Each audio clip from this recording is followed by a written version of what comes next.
Hey everyone, welcome back. And today I'm going to be talking to you about the stride leg and how important it is when it comes to not only taking us off the rubber, helping us take off the rubber, but also when it lands. There's a critical thing that needs to happen when it lands that will help us create frontside resistance, generate our whip and our arm speed, and maintain good posture. Okay?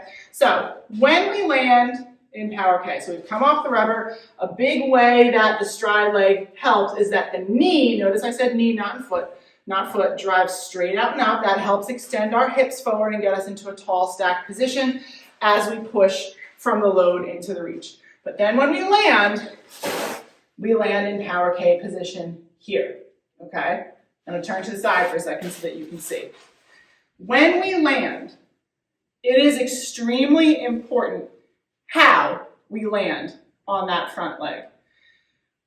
When we're pitching, it's very important that you want to try to land on the ball of the foot first on a soft knee. Soft knee, not collapsed in a lunge position. That's not good, okay? On a soft knee. So both knees should kind of be relaxed underneath your body. The reason for this is because a big part of what creates our frontside resistance, our whip, and our drive-through is the ability of this front foot to push down and back into the ground and then extend. So ultimately the knee is going to extend. Okay? It's not going to stay bent as you deliver the whole pitch. That would not be very good creation of frontside resistance.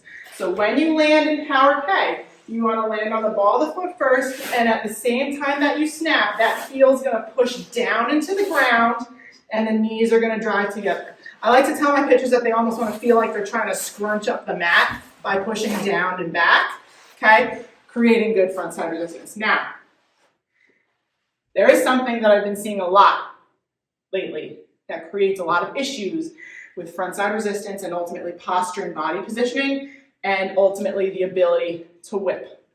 And that's one of two things. One, a lot of times when you see pitchers trying to reach out with their stride leg, you will see that instead of landing on the ball of their foot first, they land on their heel first, and then the foot comes down.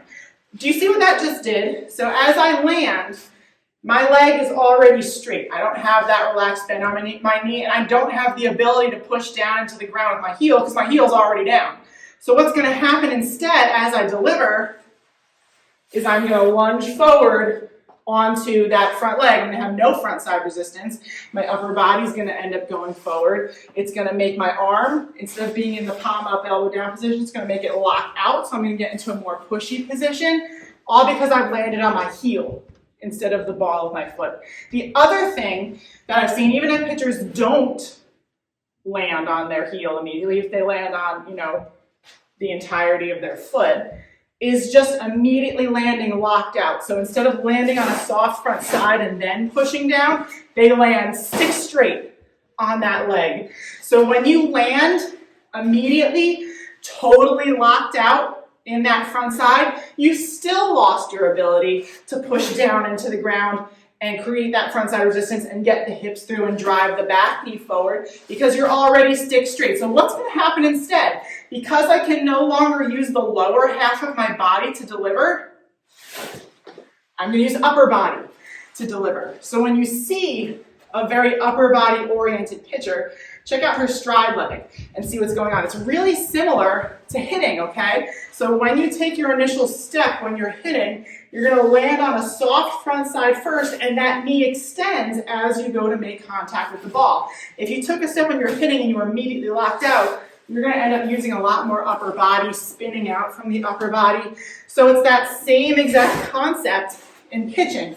You want to land on a relaxed, I'll say relaxed, not soft, relaxed front side at first, and then as you deliver, that front heel is going to push down into the ground and extend so that you create that front side resistance. And if you watched Coach Phil's video on front side resistance from a couple weeks ago, you'll know just how important front side resistance it is when it comes to generating arm speed and making you throw harder. So these pitchers that are landing on locked legs or landing on the heel first and end up using more upper body losing a lot of speed as well.